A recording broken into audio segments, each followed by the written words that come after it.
नमस्कार दोस्तों, लक्ष्मी ज्ञान साधना चैनल में आपका स्वागत है। दोस्तों, एक बार माता लक्ष्मी क्षीर सागर में विष्णु जी के पैर दबा रही थी। तो पैर दबाते दबाते माता लक्ष्मी ने भगवान विष्णु से कहा, हे प्रभु, मेरे मन में 3 प्रश्न उठ रहे हैं। यदि तुम इन तीनों प्रश्नों के उत्तर देकर मुझे संतुष्ट करेंगे तो मेरे मन को बहुत शांति मिलेगी। तब भगवान विष्णु जी कहते हैं, हे देवी, आखिर तुम्हारे कौन से 3 प्रश्न हैं? तो माता लक्ष्मी कहती हैं, प्रभु, मेरा पहला प्रश्न है, कौन सी स्त्री के भाग्य में पुत्र नहीं होता है? और मेरा दूसरा प्रश्न है, कौन सा गहना पहनने से स्त्री की दर्दनाक मौत होती है? और मेरा तीसरा प्रश्न है, स्त्री का कौन सा श्रृंगार उसे स्वर्ग में स्थान दिलाता है? दोस्तों, तब भगवान विष्णु कहते हैं, हे लक्ष्मी, ये तुम्हारे तीनों प्रश्न बहुत ही ज्यादा महत्वपूर्ण हैं। जो भी व्यक्ति इन तीनों प्रश्नों के उत्तर समझकर अपने जीवन में उतार लेता है, उसे जीवन में सुख की प्राप्ति होती है। दोस्तों, भगवान विष्णु कहते हैं, हे देवी लक्ष्मी, अब मैं तुम्हें तुम्हारे तीनों प्रश्नों के उत्तर एक छोटी सी कहानी के माध्यम से देना चाहता हूँ। इस कहानी के माध्यम से तुम अपने तीनों प्रश्नों के उत्तर ठीक तरह से समझ पाओगी। परंतु मेरी एक शर्त है कि जब तक मैं कहानी सुनाऊं, जब तक तुम्हें इस कहानी को ध्यान पूर्वक सुनना होगा। तो माता लक्ष्मी कहने लगी, ठीक है प्रभु, मैं आपको वचन देती हूँ, जब तक आप कहानी सुनाओगे तब तक मैं कहानी बहुत ही ध्यान से सुनूंगी। आप कहानी प्रारंभ कीजिए। दोस्तों, भगवान विष्णु कहते हैं, हे लक्ष्मी, किसी राज्य में एक छोटा सा नगर था। उस नगर में एक सेठ रहता था। उस सेठ के 2 बेटे थे और सेठ के बेटों की शादी भी हो चुकी थी। सेठ की पत्नी और सेठ के बड़े बेटे दोनों का ही स्वभाव दुष्ट प्रवृत्ति का था। इसलिए सेठ की पत्नी अपने बड़े बेटे की पत्नी से बहुत ही प्यार करती थी, मगर छोटे बेटे की पत्नी बहुत ही अच्छे स्वभाव की थी और वो एक पतिव्रता स्त्री भी थी और पूरे घर का कामकाज भी वो अकेले ही करती थी। इतना कुछ होने पर भी सेठ की पत्नी और बड़े बेटे की पत्नी छोटी बहू का हमेशा ही अपमान करती रहती थी। दोस्तों, भगवान विष्णु कहते हैं, हे लक्ष्मी, सेठ के बड़े बेटे की बहू को एक बेटा था, छोटी बहू को एक पुत्री थी। सेठ की पत्नी हमेशा पुत्र को लेकर छोटी बहू को ताना मारती रहती थी, लेकिन वह क्या कर सकती थी, वो हमेशा उनके ताने सुनती रहती थी। दोस्तों, तब भगवान विष्णु कहते हैं, हे लक्ष्मी, अब मैं तुम्हें छोटी बहू की कहानी अच्छी तरह से समझाता हूँ। इस कहानी से तुम्हें पहले प्रश्न का उत्तर प्राप्त होगा। तुम्हारा पहला प्रश्न था, कौन सी स्त्री के भाग्य में पुत्र की प्राप्ति नहीं होती है? तब भगवान विष्णु कहते हैं, हे लक्ष्मी, उस सेठ की जो पत्नी थी वो पहले से ही बड़े दुष्ट स्वभाव की थी। उसके कुटिल स्वभाव से सभी घर वाले बहुत ज्यादा परेशान थे, परंतु अपनी सीधी साधी छोटी बहू को वो कुछ ज्यादा ही परेशान करती रहती थी। उसको सताने में उसे बहुत ही ज्यादा आनंद आता था।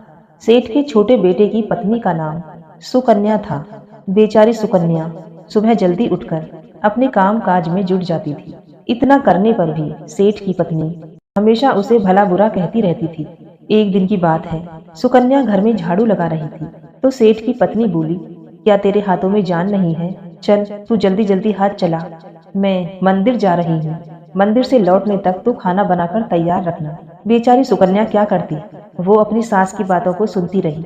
तब घर की सफाई करने के बाद सुकन्या खाना बनाने में लग गई। खाना बनाते समय वो मन में सोच रही थी, मैं इतना काम करने के बाद भी एक पल के लिए भी चैन की सांस नहीं ले पाती हूँ और मेरी सास हर काम में कोई ना कोई मेरी गलती निकालती रहती है। सुकन्या ये सोच ही रही थी, इतने में दरवाजा खटखटाने की आवाज आई। सुकन्या ने सोचा, अभी तो भोजन तैयार ही हुआ है, लगता है मेरी सासू माँ आज जल्दी ही लौट आई है। जब सुकन्या ने दरवाजा खोला तो उसने क्या देखा कि बाहर दरवाजे पर एक सन्यासी महात्मा खड़े हुए हैं। वो साधु महाराज सुकन्या से कहता है कि बेटी, तेरा सुहाग अमर रहे, बाबा को कुछ भोजन करा दे, मुझे बड़ी तेजी से भूख लग रही है।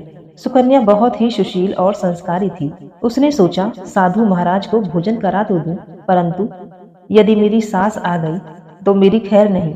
फिर कुछ देर सोच विचार करने के बाद उसने सन्यासी को भोजन करने के लिए अंदर आने को कहा। तब उसी समय सुकन्या के मन में विचार आया, सास से डरना कैसा, यदि मेरी सास आ भी जाएगी और मुझसे कुछ कहेगी तो मैं उनसे कह दूंगी कि मैं अपने हिस्से का भोजन इन महात्मा को दे रही हूँ। भगवान विष्णु कहते हैं, हे लक्ष्मी, फिर ऐसा सोचकर सुकन्या साधु को अंदर ले गई। अतिथि धर्म का पालन करते हुए उस साधु को भोजन कराने लगी।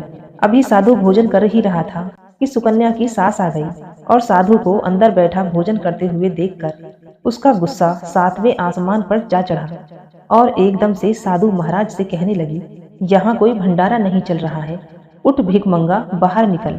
सुकन्या ने अपनी सास को रोकने की बहुत कोशिश की, परंतु उस दुष्ट स्त्री ने सन्यासी को धक्के मारकर बाहर निकाल दिया और उसका खाना उठाकर फेंक दिया। अब उसका क्रोध सुकन्या पर टूटा और कहने लगी, मैंने तुझसे कहा था कि अन्न का एक दाना भी बर्बाद मत करना, लेकिन तूने ये क्या किया? तूने इस महात्मा को इतना सारा अन्न खाने को दिया। दोस्तों, भगवान विष्णु कहते हैं, हे लक्ष्मी। सुकन्या डरते हुए बोली, माँ जी, मैंने तो अपने हिस्से का भोजन उसे दिया था, इसमें इतना भला बुरा कहने की क्या बात है? अतिथि तो भगवान का स्वरूप होता है और अतिथि धर्म का पालन तो हर गृहस्थ को करना चाहिए, भगवान विष्णु कहते हैं। इस प्रकार काफी देर तक सास बहू की टकरार चलती रही। अंत में उस कुटिल सास ने सुकन्या को भी धक्के मारकर घर से बाहर निकाल दिया।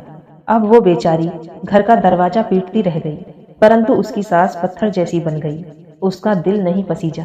अब सुकन्या के पास एक ही रास्ता बचा था कि वह अपने मायके में लौट जाए। दोस्तों, भगवान विष्णु कहते हैं, हे लक्ष्मी। इस प्रकार सुकन्या दुखी होकर अपने मायके के लिए निकल गई और बीच रास्ते में एक घना जंगल भी पड़ता था। सुकन्या भूख प्यास से तड़पती हुई अपने मायके को चली जा रही थी। तभी अचानक जोरों से बादल गरजे और मूसलाधार बारिश शुरू हो गई। बारिश से बचने के लिए सुकन्या ने एक पेड़ की शरण ली, लेकिन वर्षा इतनी तेज थी कि बचना मुश्किल हो गया था। अब उसी पेड़ की जड़ में एक कोटर बना था।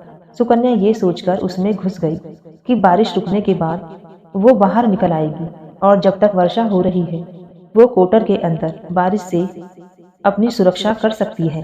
दोस्तों, भगवान विष्णु कहते हैं, हे लक्ष्मी। जब सुकन्या उस पेड़ के कोटर में घुसी तो उसे कोटर के अंदर एक साधु मिले। फिर संत ने कहा, बेटी रोना बंद करो। मुझे मालूम है कि तुम्हारे घर वाले तुम्हारा अनादर इसलिए करते हैं कि वह दुष्ट प्रवृत्ति के हैं और तुम्हें ताना इसलिए मारते हैं कि तुम्हारी जेठानी को पुत्र की प्राप्ति हो गई है और तुम्हें पुत्र की प्राप्ति अभी तक नहीं हुई है। इसलिए तुम चिंता मत करो, मैं तुम्हें एक पर्ची देता हूँ। इस पर्ची में जो उपाय लिखा है उसे पूरी निष्ठा से करना और फिर तुम्हें एक गुणवान पुत्र की प्राप्ति होगी। इस प्रकार वो संत महात्मा पर्ची देकर वहां से अंतर ध्यान हो गए। उधर जब वर्षा बंद हो गई तो सुकन्या को ढूंढता हुआ उसका पति वहां पर पहुंच गया और फिर सुकन्या मायके ना जाकर उसी जंगल में कुटिया बनाकर रहने लगी। भगवान विष्णु कहते हैं, हे लक्ष्मी। एक दिन की बात है, सुकन्या को पुत्र का ख्याल आया और सोचने लगी, यदि मेरे पास भी एक पुत्र होता तो ससुर काल में मेरी भी इज्जत होती। वो ऐसा सोच ही रही थी कि उसे संत की दी हुई पर्ची याद आ गई।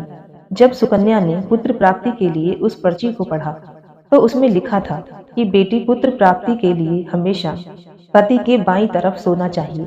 ऐसा करने से कुछ समय बाद बाईं करवट लेटने से नाक का दायां स्वर और दाहिनी करवट लेटने से नाक का बायां स्वर चालू हो जाता है। और जब भी पुत्र प्राप्ति की इच्छा हो और उस स्थिति में मिलन से पहले ये निश्चित कर लेना चाहिए कि पुरुष का दायां स्वर चलने लगे और स्त्री का बायां स्वर चलने लगे, उसी समय गर्भ धारण किया जाना चाहिए। ऐसा करने से निश्चित ही पुत्र की प्राप्ति होती है और इसके विपरीत नाक के स्वर चलने से पुत्री की प्राप्ति होती है। दोस्तों, पर्ची में आगे लिखा था, मासिक धर्म शुरू होने के प्रथम 4 दिवस में पुरुष रोग को प्राप्त होता है। 5वीं रात्रि में मिलन से कन्या की प्राप्ति होती है। 6ठी रात्रि मिलन से पुत्र प्राप्त होता है। 7वीं रात्रि मिलन से बंध्या पुत्री होती है। 8वीं रात्रि मिलन से ऐश्वर्यशाली पुत्र होता है। 9वीं रात्रि मिलन में ऐश्वर्यशाली पुत्री होती है। 10वीं रात्रि मिलन से अतिश्रेष्ठ पुत्र होता है। 11वीं रात्रि में मिलन से सुंदर व अच्छे संस्कार वाली पुत्री होती है। दोस्तों, भगवान विष्णु कहते हैं, हे लक्ष्मी। इस प्रकार सुकन्या ने 10वीं रात्रि को अपने पति से मिलन किया और गर्भ धारण किया। अब सुबह स्नान आदि क्रिया से निवृत्त होकर पूजा पाठ करके सुकन्या का पति लकड़ी काटने चला गया। उसके पति के जाने के बाद तूफान आ गया। सुकन्या की झोपड़ी उस तूफान में उड़ गई और भारी बारिश होने लगी। और फिर सुकन्या बारिश से बचने के लिए एक पेड़ पर अपना पता लिखती है ये पता उसी कोटर का था जिस कोटर में सुकन्या बारिश से बचने के लिए पहले छुप गई थी। और सुकन्या ने पेड़ के ऊपर पता इसलिए लिखा था कि जब उसका पति वापस आए, पेड़ पर लिखा हुआ पता पढ़कर उसी कोटर के पास आ जाए। दोस्तों, भगवान विष्णु कहते हैं, हे लक्ष्मी। उधर सुकन्या उस कोटर में आकर छुप जाती है, जो कोटर एक पेड़ की जड़ में बना हुआ था। उस पेड़ के पास दो राक्षसी का निवास था। इधर तो सुकन्या वर्षा से बचने के लिए उस कोटर में छुपी हुई थी, उधर वो दोनों राक्षसी बारिश से परेशान होकर उस पेड़ की तरफ चली आ रही थी। फिर पेड़ के नीचे आकर एक राक्षसी कहने लगी, अब तो चला भी नहीं जाता, पर मन तो कर रहा था कि सोना टापू पर चली जाऊं।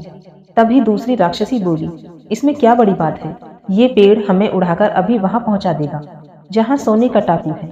ऐसा कहकर वो दोनों राक्षसी पेड़ की शाख पर बैठ गई और पेड़ एकदम से उड़ने लगा।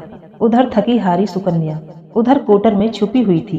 कोटर में घुसते ही सुकन्या को नींद आ गई थी, लेकिन पेड़ के उड़ने से लगने वाले झटकों से सुकन्या की नींद खुल गई और पेड़ को उड़ता देखकर वो एकदम से घबरा गई। जब सुकन्या ने कोटर से बाहर देखा, पेड़ की डाल पर दो राक्षसी बैठी थी। फिर सुकन्या ने अपनी परिस्थिति के साथ समझौता किया और सोचा कि जो होगा अच्छा ही होगा।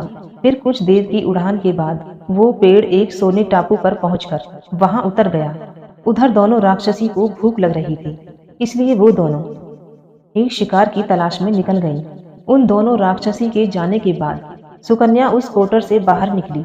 उसने चैन की सांस ली। अब जैसे ही सुकन्या सोना टापू पर फैली रेत को देखा तो एकदम से अचंभित में पड़ गई कि ये रेत तो चमचमा रही है। और जैसे ही सुकन्या ने रेत को हाथों में उठाया तो एकदम से चिल्लाने लगी, अरे ये तो सोने की रेत है। और फिर सुकन्या ने अपने साड़ी के आंचल में जितनी रेत बांध सकती थी उसने बांध ली और पुनः आकर उसी कोटर में छुप गई। इधर तो सुकन्या का उस कोटर में वापस जाना हुआ। उधर दोनों राक्षसी पेड़ पर वापस आ गईं और वह आपस में कहने लगी, आज तो भरपेट खाना खाकर पूरी तृप्ति हो गई, चलो वापस लौट चलते हैं हम जहाँ से आए थे। और फिर इस प्रकार थोड़ी देर में पेड़ उड़कर उसी स्थान पर जाकर पहुंच गया जहाँ से वो पेड़ उड़कर गया था। भगवान विष्णु कहते हैं, हे लक्ष्मी। तब तक वो सुकन्या उसी कोटर में छुपी रही जब तक वो राक्षसी उस पेड़ के पास से चली नहीं गई। अब जैसे ही वो दोनों उस पेड़ के पास से चली गईं, वैसे ही सुकन्या सोने की रेत लेकर उस कोटर से बाहर आ गई और मन में सोचने लगी, इतना सारा सोना देखकर मेरी सासू माँ खुश हो जाएगी और अब मैं ससुराल वापस जाऊंगी और अपनी सासू माँ को इतना सारा सोना दूंगी, फिर वह मुझसे कभी भी नफरत नहीं करेगी, मुझसे प्यार करने लगेगी। भगवान विष्णु कहते हैं, हे लक्ष्मी। इधर तो सुकन्या ऐसा सोच रही थी, तब तक सुकन्या का पति सुकन्या को ढूंढता हुआ उसी कोटर की तरफ आ जाता है और सुकन्या अपने पति को सारी बात बताती है। और सुकन्या अपने पति के साथ वापस ससुराल पहुंचकर अपनी सासू माँ से कहती है, देखो सासू माँ, मैं आपके लिए क्या लाई हूँ। और ऐसा कहकर वो सारा सोना अपनी सास को दे देती है और उसे सोना कैसे प्राप्त हुआ वो सारी घटना अपनी सास को बता देती है। भगवान विष्णु कहते हैं, हे लक्ष्मी। सोना लेने के बाद सुकन्या की सास एकदम से क्रोधित होकर बोली, तू बहुत कम सोना लेकर आई है, वहां जितना भी सोना था वो सारा लेकर आना चाहिए था। फिर अपनी सास की बात सुनकर सुकन्या कहने लगी, माँ जी, हमारी 3-4 पीढ़ियों के लिए इतना सोना काफी है। सास कहने लगी, अरे मूर्ख, सोना भी काफी होता है क्या, जितना हो उतना ही कम है। अब देख मैं जाऊंगी, अब देख तो कितना सोना लेकर आऊंगी। सुकन्या ने अपनी सास को बहुत समझाया, परंतु उस लालची और दुष्ट स्त्री के समझ में एक भी बात नहीं आई। उसने सुकन्या की एक भी बात नहीं सुनी और जाकर उसी पेड़ के कोटर में बैठ गई। उधर वह दोनों राक्षसी जैसे ही पेड़ पर आई तो एकदम से वह पेड़ उड़ने लगा। इधर तो पेड़ उड़ता हुआ जा रहा था, उधर सुकन्या की सास मन ही मन बहुत खुश हो रही थी, आज मैं बहुत सारा सोना एक साथ बटोर कर लाऊंगी। इधर तो सुकन्या की सास अपने मन में खुशी मना रही थी। उसी समय एक राक्षसी कहने लगी, चलो आज स्वर्ण द्वीप पर ना चलकर मत्स्य द्वीप पर चलते हैं, आज मछलियां खाने का बहुत मन कर रहा है। और फिर जैसे ही राक्षसी ने मछलियां खाने का मन बनाया, वैसे ही वो पेड़ मत्स्य द्वीप की ओर उड़ चला। भगवान विष्णु कहते हैं, हे लक्ष्मी। इस प्रकार राक्षसियों की बात सुनकर कोटर में बैठी वो लालची स्त्री स्वयं पर संयम न रख सकी और एकदम से बोल पड़ी, अरे तुम सोना टापू क्यों नहीं जा रही हो, मत्स्य द्वीप मत जाओ। सोना टापू पर चलो। अब जैसे ही उस लालची स्त्री ने आवाज दी, राक्षसियों ने समझ लिया, इस पेड़ की कोटर में जरूर कोई छिपा हुआ बैठा है। उन्होंने एकदम से जैसे ही कोटर में प्रवेश किया और जैसे ही उस राक्षसियों ने उस लालची स्त्री को देखा, तो एकदम से उसे उठाकर पेड़ से नीचे फेंक दिया और धरती पर गिरते ही उस लालची स्त्री की मौत हो गई। अब जैसे ही सूचना उसके घर वालों को मिलती है, तो सुकन्या का ससुर सुकन्या के पास जाता है और उससे कहते हैं, बेटी, मैं तो उसे पहले से ही समझाता था, तू ऐसा काम मत कर। कभी भी किसी को लालच नहीं करना चाहिए। बहुएं बेटी की तरह होती हैं, उन्हें प्यार देना चाहिए। मगर उसने मेरी एक भी बात नहीं मानी और उसे उसके कर्मों का फल आज उसे मिल गया।